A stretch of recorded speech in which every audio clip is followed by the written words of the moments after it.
Shalom saudara, selamat pagi. Ini adalah khotbah pagi pada hari ini dan kita mau belajar bagaimana Tuhan membela rencananya walaupun kita sebagai orang percaya mengalami keraguan. Saya berdoa, Bapa di sorga, biarlah setiap orang yang menonton atau menyaksikan video ini, Engkau sendirian tuntun dan pimpin kami semua, biarlah kuasa Roh Kudus-Mu memberikan kami kemampuan untuk mengerti apa yang menjadi isi hati-Mu, mengajarkan kami dalam kehidupan ini, dan kiranya tuntunan-Mu saja yang menyucikan tubuh, jiwa, dan roh kami. Terima kasih dalam nama Yesus. Amin. Shalom saudara, selamat pagi. Kita mau belajar bagaimana Tuhan membela rencananya walaupun kita mengalami keraguan. Ingat, rencana Tuhan tidak pernah gagal, rencana Tuhan pasti terjadi. Manusia boleh berencana, Tuhan yang menetapkan. Di saat-saat ini, seringkali kita diperhadapkan dengan suatu situasi yang menguji iman kita. Seringkali apa yang kita putuskan atau yang kita lihat membuat kita takut. Takut sehingga kita mengambil langkah-langkah yang salah. Walaupun kita tahu bahwasanya kita sudah menjadi satu dengan Tuhan.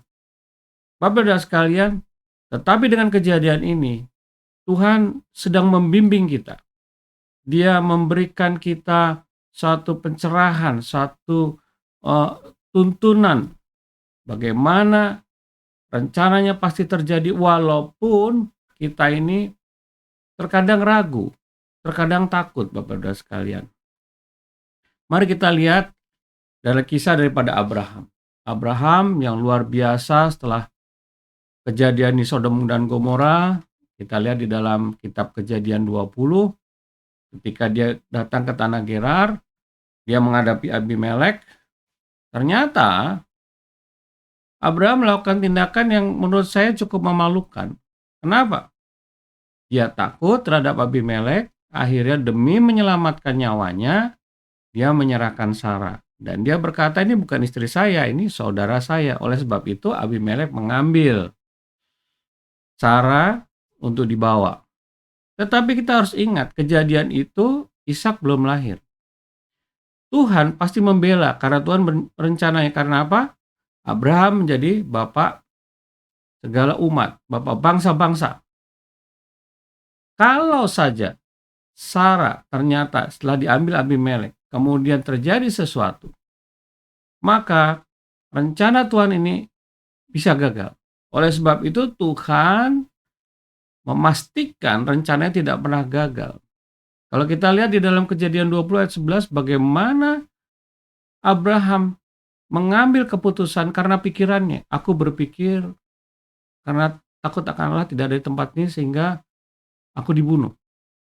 Kemudian dia berbohong di dalam Kejadian 20 ayat 2. Sarah ini bukan istri saya, ini saudara saya. Wah, ini luar biasa Bapak-Ibu sekalian. Itulah kejadian yang terjadi, yang bisa terjadi juga pada diri kita ketika kita menghadapi satu tekanan. Bahkan terhadap nyawa kita. Kita lupa dan kita menyelamatkan diri kita sendiri. Tetapi apa yang Tuhan lakukan? Mari kita akan belajar di sini. Yang pertama, ketika Tuhan membela rencananya, Tuhan akan turun tangan sendiri. Di dalam Kejadian 20 ayat 3 dikatakan, pada waktu malam Allah datang pada Abimelek dalam suatu mimpi dan berfirman, engkau harus mati oleh karena perempuan yang telah kuambil itu sebab dia sudah bersuami. Kita melihat bahwasanya Abraham berbohong. Tetapi Tuhan membela rencananya bahwasanya nanti ini adalah bapa bangsa, harus terjadi bangsa yang besar, umat pilihan Allah.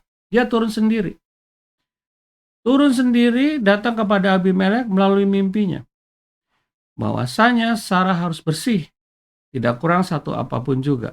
Dia harus melahirkan Ishak dalam keadaan yang tidak bernoda. Dia harus bersih sebagai istrinya Abraham. Inilah yang harus kita pahami. Bahwa Tuhan dalam membela rencananya, dia melakukan apapun juga melebihi dari pikiran kita. Walaupun kejadian itu, kesalahan yang terjadi akibat rasa khawatir dan takut kita. Abraham tidak melakukan apa-apa sama sekali.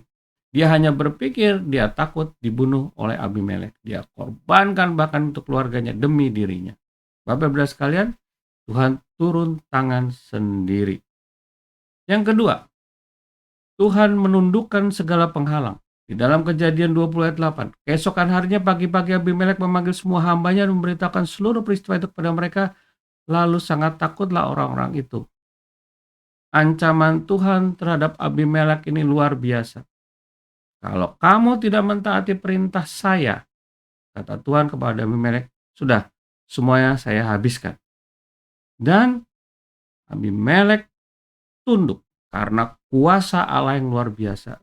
Dia tahu walaupun dia tidak mengenal Tuhan, tetapi dia memahami kuasa Allah ini luar biasa, bisa membinasakan, menghilangkan nyawa, menghancurkan segala sesuatu.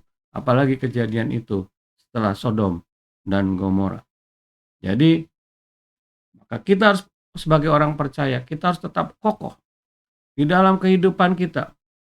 Walaupun apa yang kita doakan belum terjadi, tetapi Tuhan sedang melakukan sesuatu untuk kita karena Dia membela rencananya. Yang ketiga, Tuhan memberikan berkat-Nya.